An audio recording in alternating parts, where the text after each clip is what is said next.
Welcome to our 7th film in our virtual Las Vegas Jewish Film Festival and webinar. My name is Neil Popish. I'm the program director with the JCC, a division of Jewish Nevada. I'd like to welcome you all to today's webinar.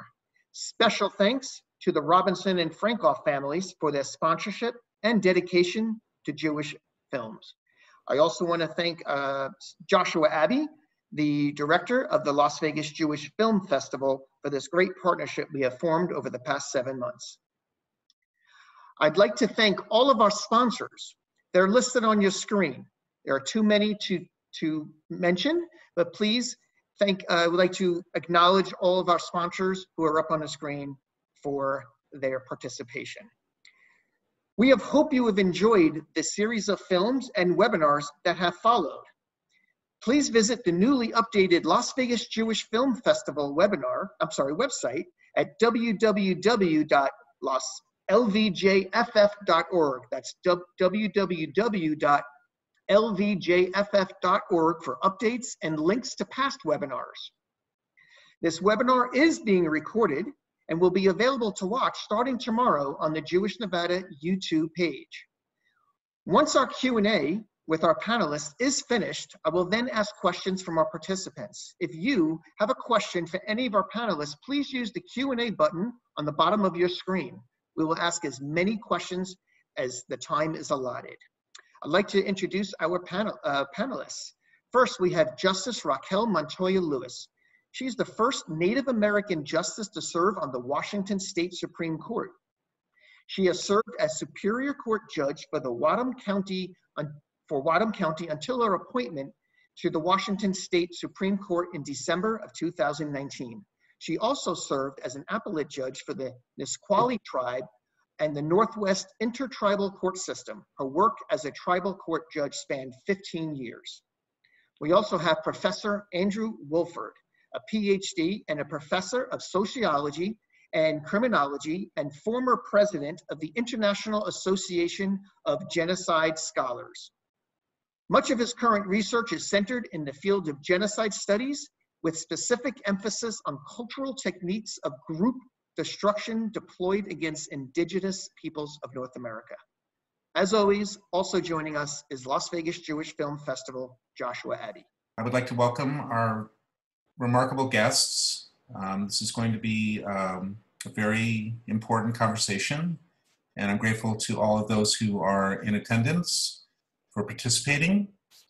I'd like to start us off by asking Justice Montoya-Lewis to give a land acknowledgement, and perhaps you can also explain what that means. I'd be happy to. Welcome everyone, and I'm glad to be here. I will start off our conversation with a land acknowledgement, and for those of you who haven't experienced that before, that's something I've noticed over the last 15 years. It's become more and more common to begin events and meetings just to give a moment to consider the land on which you sit and the people who came before you. So I'll start off today by just asking that we all acknowledge that wherever we are, if you are within the United States, you are standing on land that many Native people consider to be occupied land. In where I sit today, I am in Washington State, near Olympia, Washington.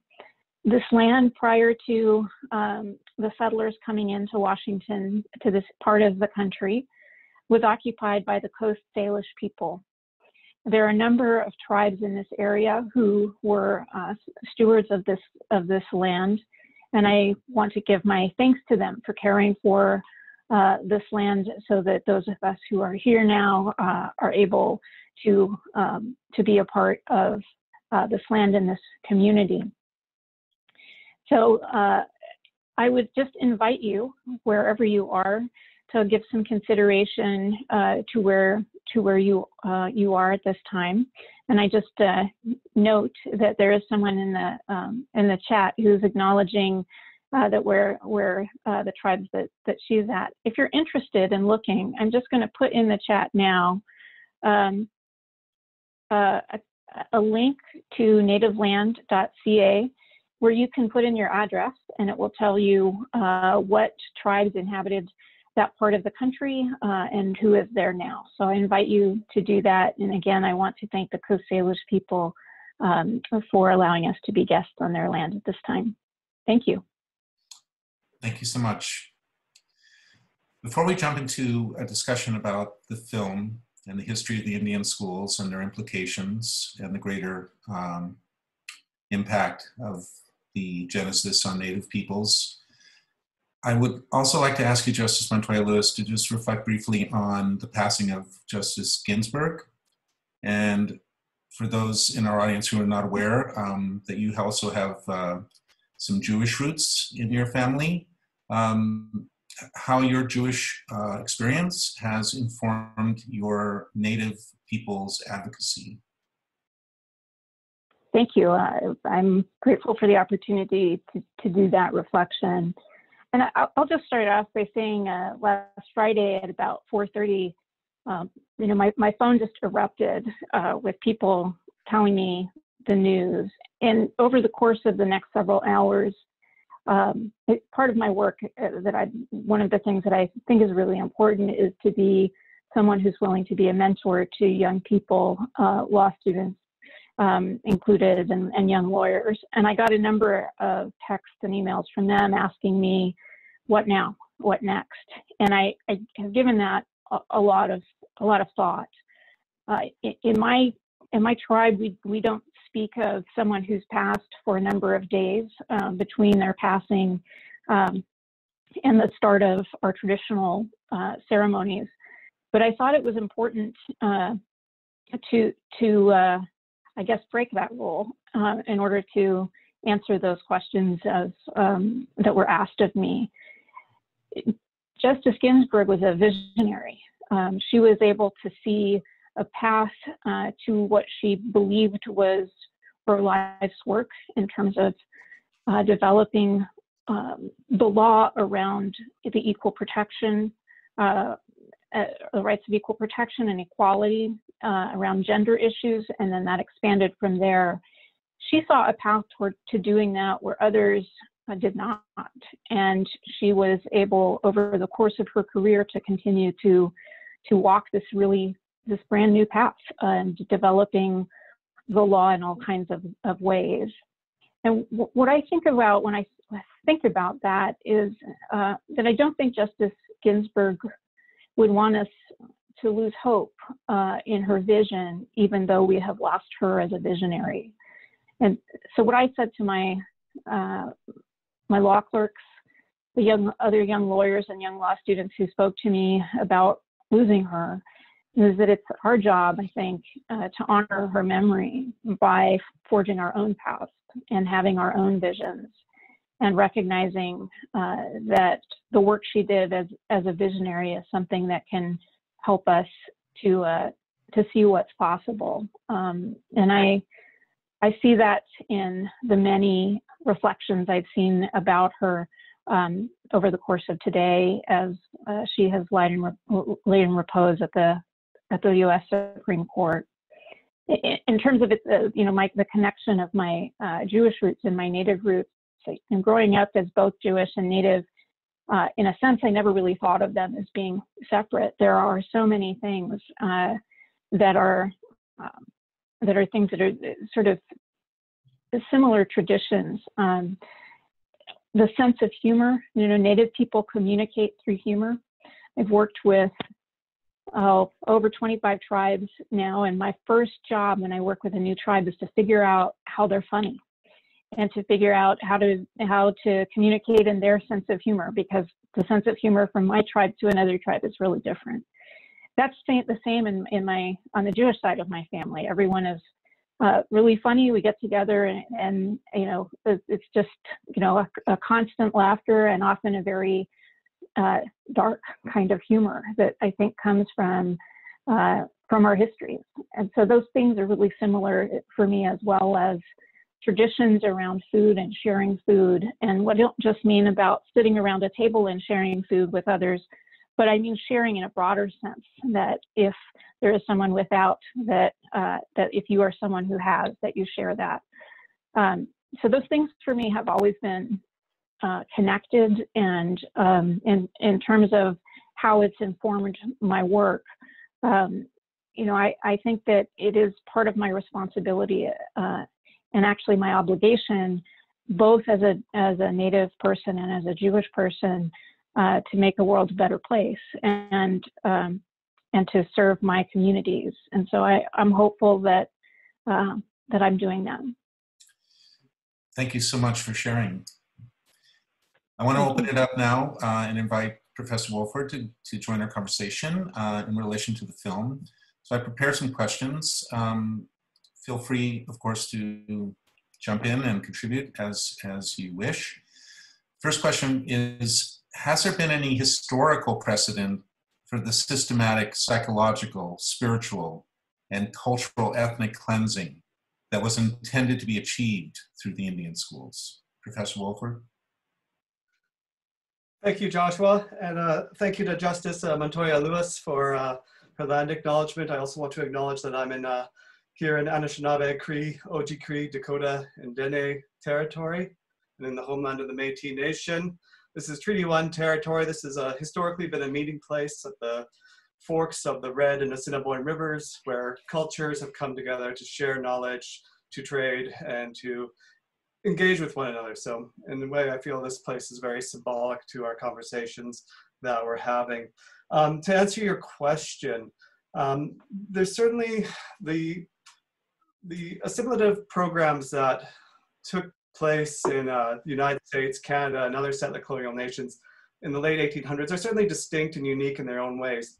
There were historical precedents in the forms of seminary schools that existed in North America prior to this point, and other institutions that were, you know, more sparsely located. They weren't established in a systematic way to try to eliminate indigenous cultures. It's really at the end of the 19th century that you start to see this momentum towards a more systematic, institutionalized system of erasure.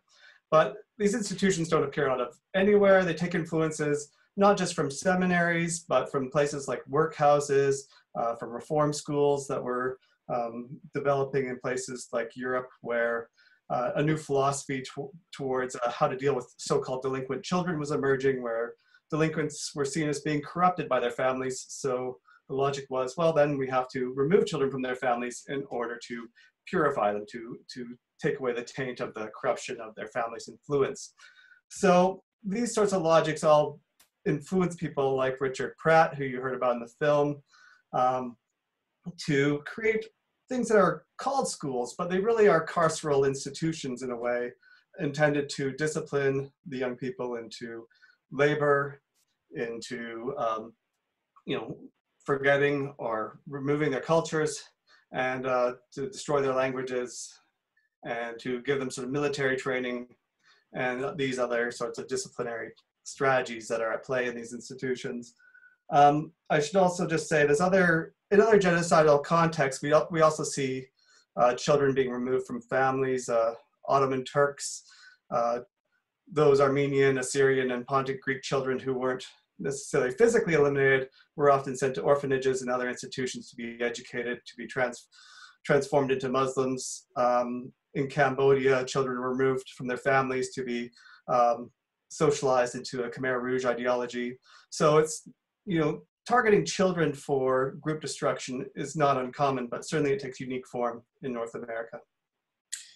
Is it true that two of the motivating factors for the establishment of the Indian schools were that it was actually less expensive to, quote, civilize the native nations than it was to physically eradicate them? And that by erasing their historical and cultural identity, that would help ensure that indigenous people could never try to reclaim their lands through the U.S. justice system? Would you like me to address that first, or Justice? Go ahead. Go ahead. Go ahead. I'm happy to defer. But, well, certainly it is true that you see, particularly around the 1870s, many people are discussing this issue. They're calling it the Indian question or the Indian problem. And this is an issue they feel they've been trying to address through different strategies, like forced removal of Indigenous peoples from their territories, like in the Long Walk you saw in the documentary of the Navajo people. So forced removal, and then of course warfare is being used. But what they're finding is that warfare is extremely costly, that the battles are not easy, there's great losses, and also there's a lot of bad press from the warfare, as Indian rights associations on the eastern seaboard are particularly raising concerns about the violence of these battles. So for all these reasons, various leaders start suggesting that we need a new approach, and some even go so far as like Thaddeus Pound to say, who was a US congressman, to say, it is cheaper and better to teach a young Indian to fight than to kill an old one. Or sorry, it's better, I misquoted that. It's cheaper and better to teach a young Indian than to fight an old one.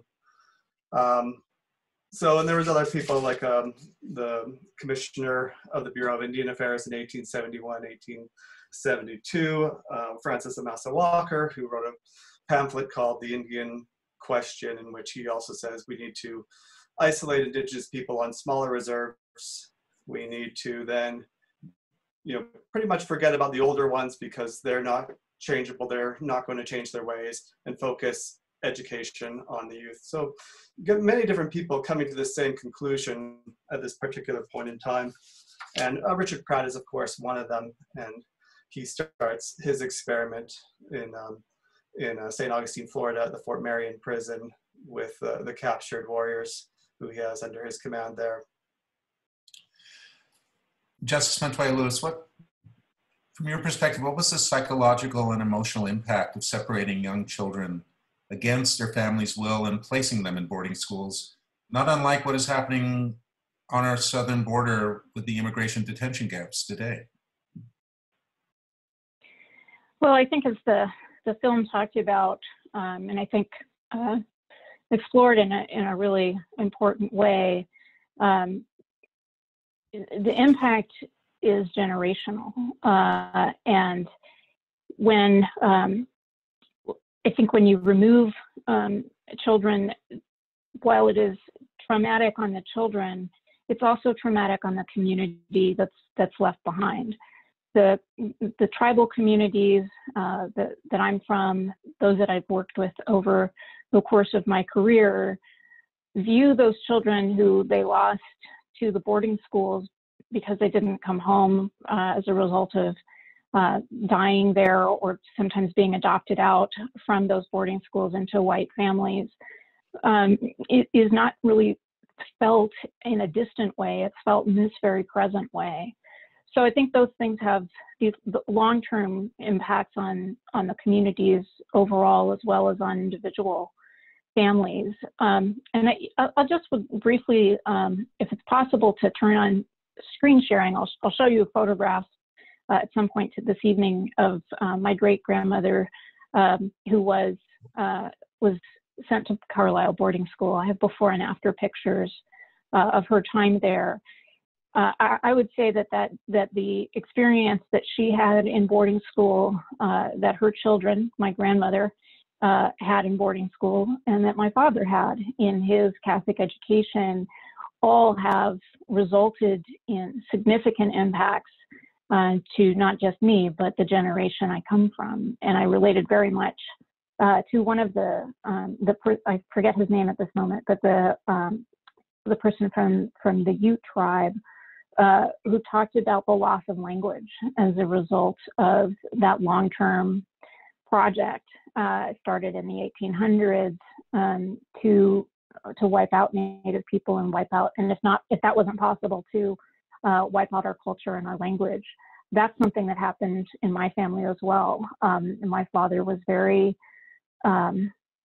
torn about teaching me the Tiwa language, because for him, speaking it resulted in physical abuse. And so it was dangerous for me to know that language. And that's something I feel very deeply. And I think that's something that is not unique to me.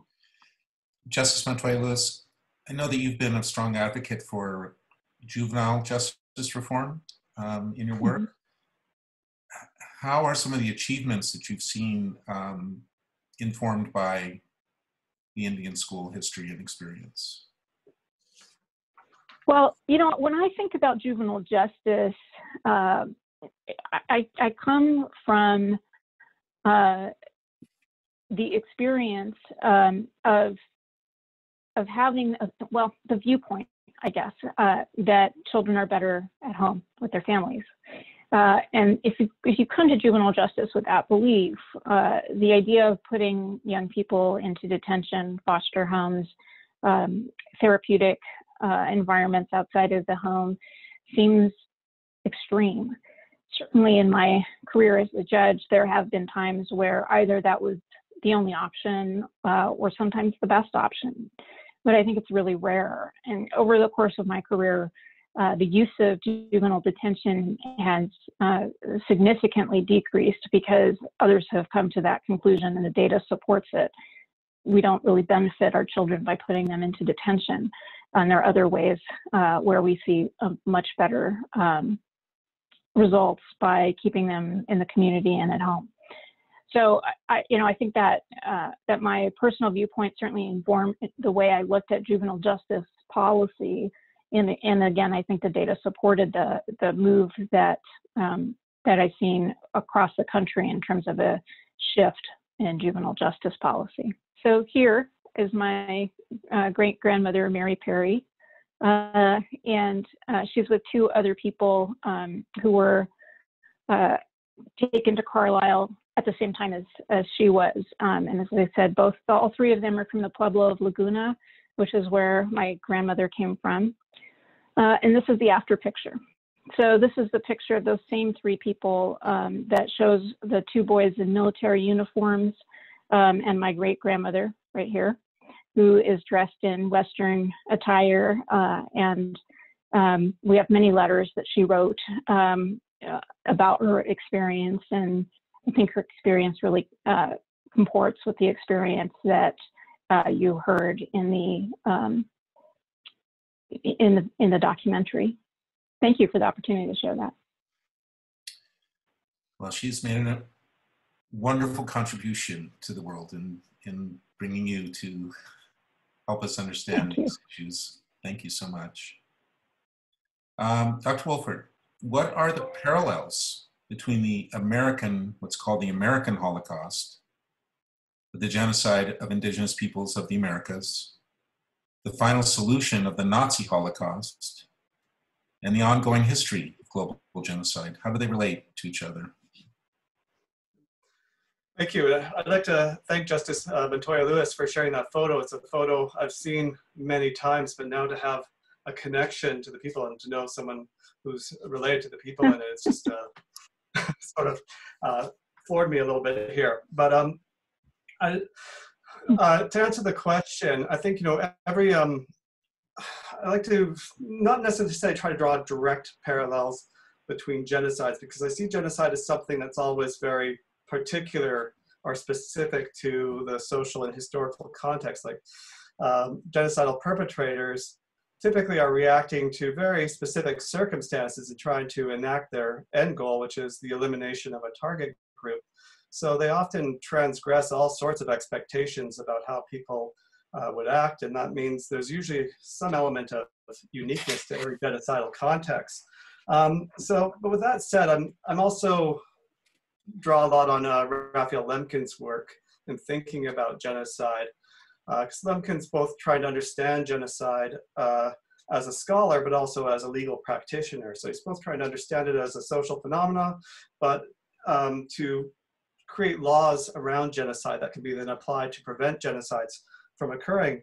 And he defines genocide as, generally speaking, genocide does not necessarily mean the immediate destruction of a nation, except when accomplished by mass killings of all members of a nation.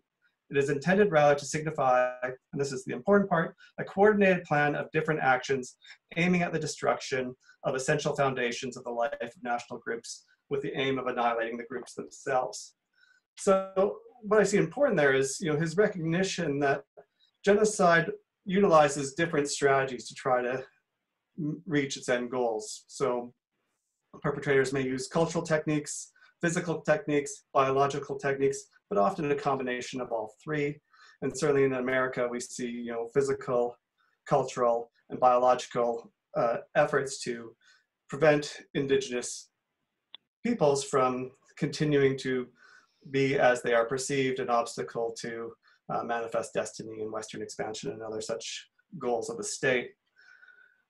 So with that said, I think there are some key similarities and differences we could discuss. Like certainly in the Holocaust, you see the Nazis have a view of Jewish people and Roma people as well as being inherently and biologically impure, so that they can only be destroyed. They can't be recuperated in any way. So there's no sense of using cultural genocide occurs through the destruction of synagogues, and there's other prohibitions against Jewish culture that come into play that I think are important, are an interesting point of comparison that I can't go into too much detail about here. But ultimately, when it reaches its highest intensity, the Jew and the Roma must be destroyed. And you do hear that ideology also expressed in America by people like John Shivington, who expresses in the Sand Creek massacre that nits make lice, and therefore Indigenous, the community needs to be murdered root and branch. But as we move into this stage of American settler colonialism, where assimilation is used more as the technique of destruction, then there's this idea that parents can be allowed, older Indigenous people are allowed to die out, and the children can be focused on as the source of transformation. One last thing I'll point out also, the comparison that's often made by genocide scholars is looking at the ways in which Hitler was himself influenced by the audacity of the American project, and saw it as a way, as a model for his vision of creating Lebensraum in Europe, as well as just the idea that this sort of imperial project can claim lands for people, for your people, for the people you identify with. So I'm happy to elaborate, but I'll leave it at that so I don't eat up too much time here. Yes, thank you. I'd like to go back to what Justice Montoya-Lewis was describing in terms of the conflict of retaining the native languages in order to perpetuate traditions and the history.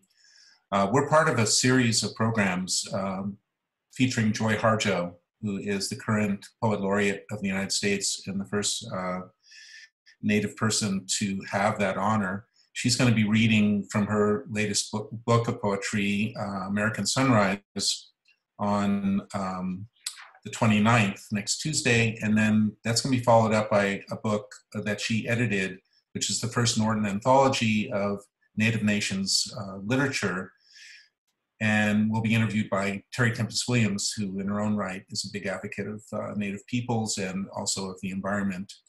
Joy Harjo says in her introduction to the anthology, quote, "Even as we continue to create and perform our traditional forms of poetry, we have lost many of these canonical oral texts due to the destruction throughout the Western Hemisphere of the Indigenous literary field by the loss of our Indigenous languages. We were forced to forsake our languages for English and in the civilizing genocidal process. We are aware of the irony for many of us of writing in English, but we also believe English can be another avenue through which to create poetry, and poetry in English and other languages can live alongside texts created and performed within our respective Indigenous languages. It is the nature of the divided world in which we live." So my question is, where is the balance for the people of the Native nations to assimilate appropriately to American society while maintaining their traditions and cultural identity? I know that's a big question. Yes, absolutely it is. Well, I think it's pretty common for Native people to talk about walking in two worlds. And that's certainly been my my experience. My father was a career U.S. Air Force officer, and he really made it important and forefront in my mind to be able to be successful. I had to work harder than the average person to get a quarter of their recognition. To be seen as average, I was going to have to work and be much more than average. And he was right about that. I think that came from his own experience in his work over the course of his career. And I've certainly seen that reflected in my own. And that requires, I think, something of us that results in a certain loss of culture. In my community, at the Pueblo of Isleta, there are cultural events and ceremonies and things that community members are expected to be a part of that sometimes go on for weeks. Sometimes it's all night long. And those are not things, if you're going to have a career like mine as a lawyer, that's possible to participate in at the level that other people in my community have been able to do, because that's been their priority. And so I think that has been a place where I can see, the loss of culture and the impact on my father and the impact on me. And obviously I live in Washington now, not New Mexico. And so there's distance there as well. That said, I think, when I made the move from working as a judge in tribal courts and the decision to then move into the Superior Court for the state of Washington, it was a very conscious decision that I thought it was important that there be representation on the state court judiciary, because there were so many Native families who were in the state court system and never saw themselves reflected in any way, shape, or form. And I was told by many people when I sought the appointment to Superior Court, and then I was told again by many people when I sought the appointment to the Supreme Court, that I needed to conform to what, quote unquote, a judge looks like. People say to me, in fact, somebody said to me earlier this week, "You don't look like a judge." People have an idea of what it means to be a judge in our country. And I was told to cut my hair to be taken seriously. I was told to wear my hair in a certain way if I wasn't going to cut it. People suggested I drop the Montoya from my name because I have to sit for election, and that made me seem less electable. And all of those things, I think, are messages that, kids get at a very early age in Native communities, that if you're going to be a part of society, you have to leave behind those things that make you Native. And my decision early on in my career was, I'm going to be my whole self. And if that's not something that results in my, success in the mainstream world, I was okay with that. And, I think I've been lucky that I've been able to be as successful as I am and retain who I am and that connection to my community and to make that a part of my work. But it's not easy, and I hear from young Native people all the time how difficult it is. And I think that's just an ongoing struggle, and I appreciate very much what Joy writes about when she talks about that, because that has absolutely been a part of my experience. When I moved from tribal courts to state courts, I left a lot of our tribal definitions of justice behind, because that's not a part of the system in which I now work. I think it's a trade-off, and I think we all have to make decisions about how much of that trade-off we're willing to make. I just need to say that your authenticity is tremendously encouraging and very much appreciated. Thank you. For both of you, is there a proper reconciling and redress of Native nations and justice that will have a moment like the civil rights and Black Lives Matter movements have had? Oh, this is one where, it's hard to, speaking from a perspective within Canada, certainly you can see how slow and arduous the process to reaching reconciliation is, even with the efforts that have been made by survivors here to take the government to court in class action lawsuits to force them into the Indian Residential School Settlement Agreement that brought us the Truth and Reconciliation Commission, of which, there's 94 calls to action that the Commission gave to the Canadian government and multiple levels of government, and Canadians more generally, that need to be realized to bring us on a pathway towards reconciliation in their estimation. And we haven't achieved many of these yet. But certainly there are some small glimmers of hope now that when I go into my class and I talk about settler colonialism and its impact in Canada and the United States, my students don't resist to the same level. They come to class with some level of awareness of what's happened. So maybe there's some general opening up that means the conversation can get started. In the US context, I mean, you've got multiple original sins at the basis of the foundation of the country with slavery and settler colonialism, and how they will be addressed and in what order. But I feel pretty confident when I read the work of Indigenous scholars and see Indigenous activists that this issue is going to not be let to lie low, that it's going to be brought to the forefront in some way. But ultimately, for reconciliation to occur, I think those people who have been wronged have to see some respect, some mutual effort on the side of those who are in the settler population to be more accepting, to be more open, but in general to rethink the ways in which settler colonialism influences how our nations operate on many different levels still, and continues so. So I'll leave it at that. Justice Montoya-Lewis, do you see signs like the protest in South Dakota as an indication that there can be more of a visible reconciling? I guess I have mixed feelings about that. I think those kinds of protests have been going on since first contact, and for reasons that I'm not sure I can identify. The pipeline protest got a lot of media attention, but that protest had been going on before that media coverage. It's been going on since. I was recently, before we were unable to travel due to COVID, I was in Spokane and I visited with a number of tribal members, and several of them were working on issues related to uranium mining and the impact of that on communities in Washington. And I was reminded of people that I know have been working for decades on those same issues on Dene land in Arizona and New Mexico.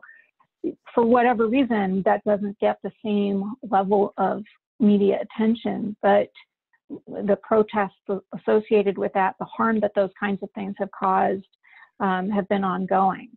So I think that our resistance, for want of a better word, has been a part, and our activism has been a part of our communities, as I said, since first contact. So some of that for me is about who's paying attention and who wants to pay attention to those voices. And I think it's been my experience that people are very interested in hearing the Native experience if it confirms their stereotypes about who Native people are, and it makes them feel comfortable. When we're talking about things that make people feel a little less comfortable, people are not as interested. And I think that those kinds of protests make people very uncomfortable. Although I agree with Professor Woolford that in my experience working with young people and teaching, when I taught for up until about 5 years ago at the university level, there absolutely has been a change certainly since I was in college, and a much more of an acceptance and interest in that. But as I said, I think it's much more of a question of people's interest in hearing that viewpoint, and not so much about whether or not that viewpoint is being shared. It's really more about whether it's being heard. I have to acknowledge this significance of Joy Harjo's appointment to the U.S. Mm-hmm. Poet Laureate. I think that's a pivotal juncture in helping to improve and raise the awareness. And she's done just remarkable work in that regard. And I encourage everybody to please, if you can, join in when she reads from her work next week and to learn more about her. Okay, we're going to end on a philosophical note, because if we haven't already visited big issues in that realm.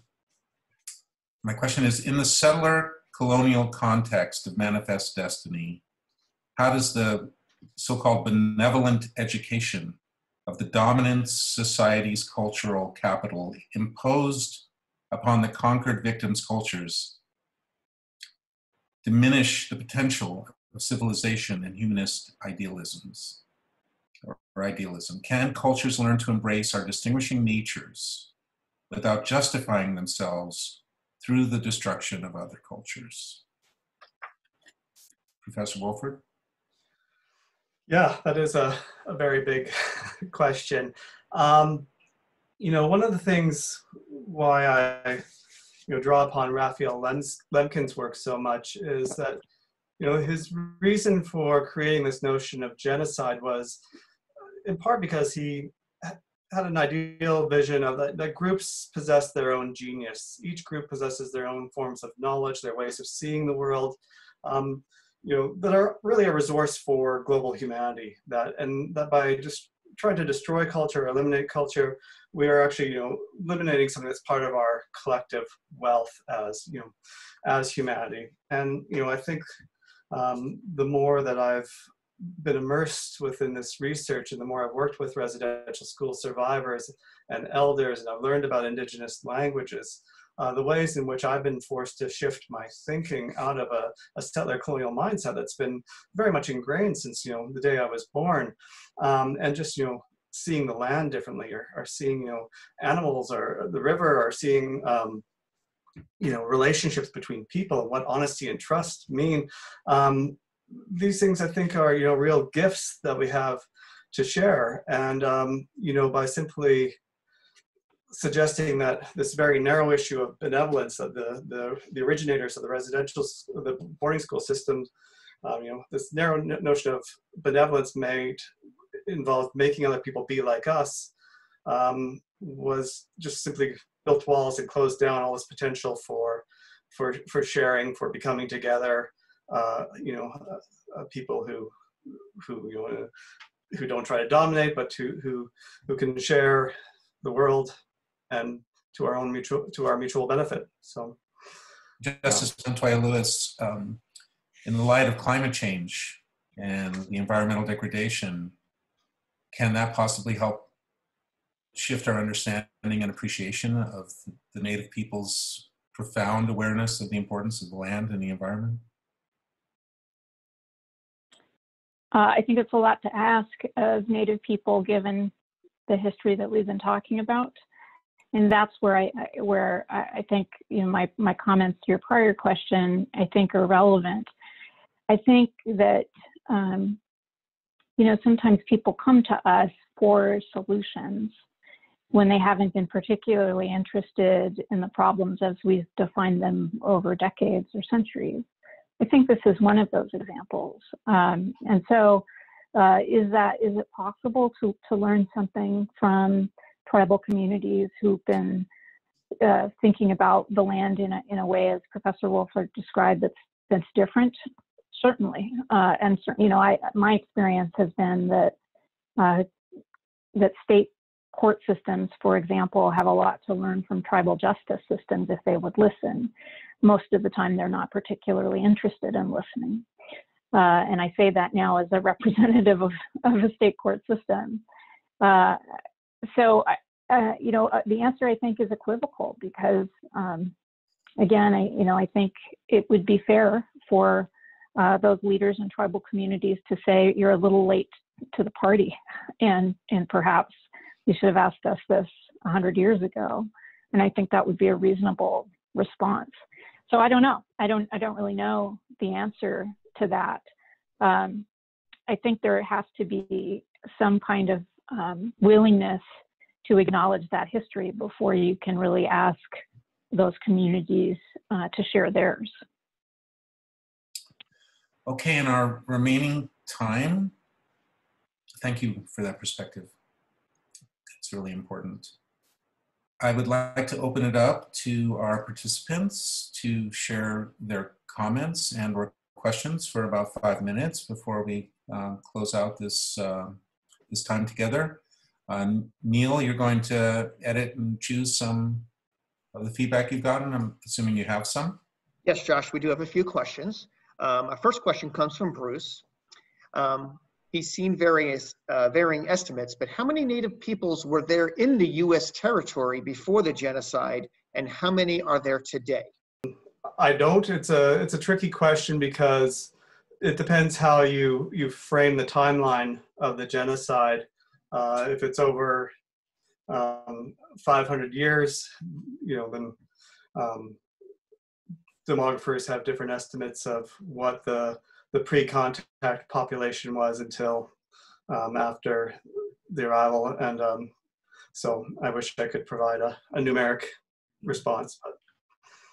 But it's, I mean, before colonialism of European culture, weren't there some general estimates of the number of native peoples in? Oh yeah. And those are in the tens of millions, correct? Oh yeah, absolutely. I just don't have an exact number at my fingertips, unfortunately. But statistically, this genocide that we're discussing far outweighs numerically any other genocide in the history of the world, correct?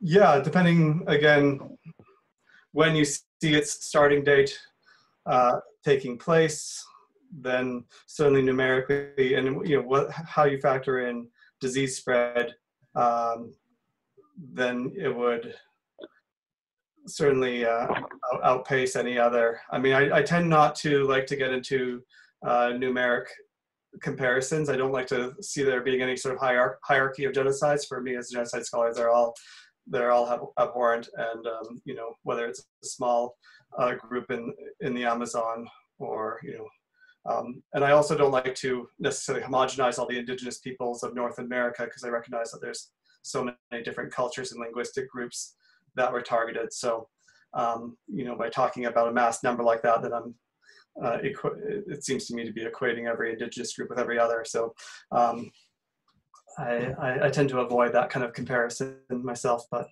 if any, Thank you for making that distinction. That's very informative. Go ahead, Neil.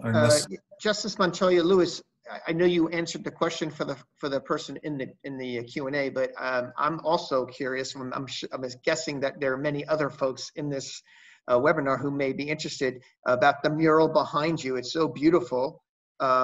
Is there a way you can tell our listeners a little bit more about it? Sure. It's actually a painting. It's not a mural. It just looks big behind me. But I'll try to dip down so you can see it a bit better. There you go. So this is by an artist named Pablita Velarde, who was a Santa Clara Pueblo tribal member and an artist. And she died, I want to say in the 1980s, but I might be wrong. It might be a little bit later than that.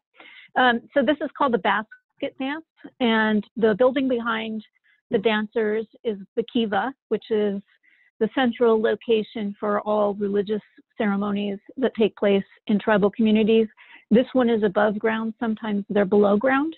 And you can see in the photographs that the women at the front are dressed, you might not remember it, but are dressed very similarly to the clothing that Mary Perry was wearing in the first picture before she went to Carlisle. It's traditional Pueblo dress that they're wearing there. So yeah, that's the story of that. And if you Google Pablita Velarde, you'll see her other work. The one other thing I'll point out is at the top of the kiva, it's kind of cut off in this background image, but you can sort of see someone sitting that's gray and black or excuse me, gray and white or black and white stripes, that person is called a clown in traditional dances in Pueblo communities, and that person is sort of keeps everybody following the rules. So, for example, if you're visiting the Pueblo and seeing one of these dances and you happen to take out a camera and take a picture, one of these clowns will come and confiscate your camera. And so they do sort of amusing things, but they're kind of keepers of the traditions. I just want to jump in quickly in the Nevada context, because the University of Nevada in Reno just started a program, I believe, for the it's either the Paiute or the Shoshone language, which has been a long time in coming and is very well received and engaged with. That's great to know. I do have another question, and I'm sorry if I pronounce your name incorrectly. Shatar, thank you for sharing your wisdom. What are some things people can do to stay motivated in making a difference where they can especially during this time of the pandemic? What are some techniques to stay motivated? Well, that's a good question. Yeah. I'll take a quick stab at it.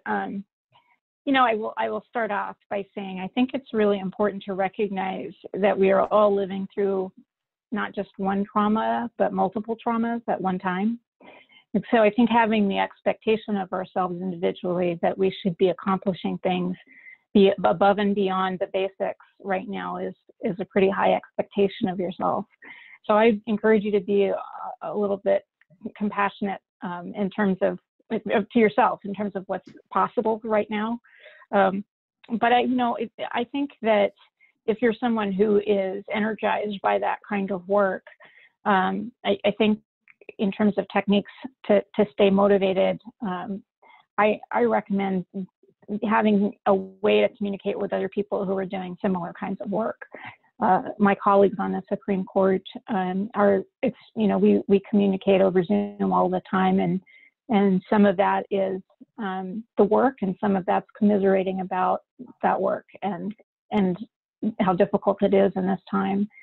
I think it is really important to talk about those things honestly and openly, and also to recognize that if you don't have it right now, that's okay. The work will be there.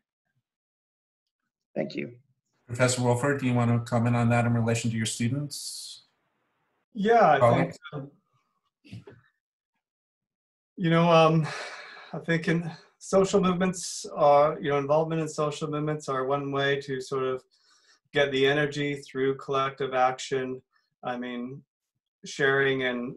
we're still sharing in safe distance protest here over different issues, keeping our 6 meters, but making sure we're out in front of our Parliament building to protest various ongoing issues. So, and I think that kind of stuff energizes you when you feel like, even though that one action isn't going to change the minds of everyone, but it allows you to get that energy to keep going. And that's ultimately what it's about.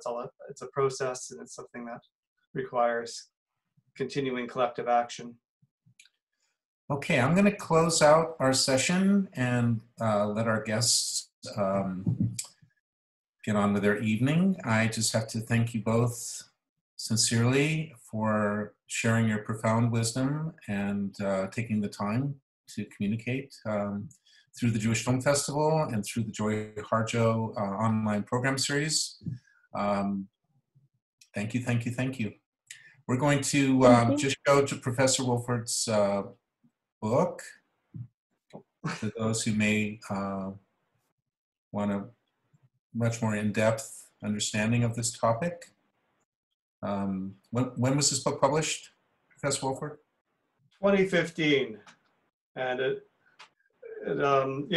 so it's 5 years old now, but it's a great book. I've got a copy, I've read it, and I highly encourage everyone to seek it out. Also, you can find out more about Justice Montoya-Lewis by Googling her name and going to her website. She's very active in many areas that we just scanned the surface of. And do you want to say any closing words, Yeah, I really appreciate having had the opportunity to talk about these topics, and I really appreciate the invitation. Thank you, and thanks to all of the participants who were willing